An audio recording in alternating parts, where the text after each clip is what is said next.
The Gettysburg Address, November 19th, 1863. 77 years ago, our fathers brought forth on this continent a new nation, conceived in liberty and dedicated to the proposition that all men are created equal. Now we are engaged in a great civil war, testing whether that nation, or any nation so conceived and so dedicated, can long endure.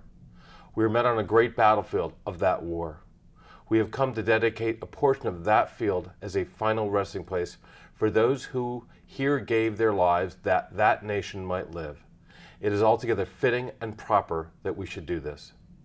But in a larger sense, we cannot dedicate, we cannot consecrate, we cannot hallow this ground. The brave men, living and dead, who struggled here have consecrated it, far above our poor power to add or detract. The world will little note nor long remember what we say here, but it can never forget what they did here. It is for us the living rather to be dedicated here to the unfinished work which they who fought here have thus far so nobly advanced.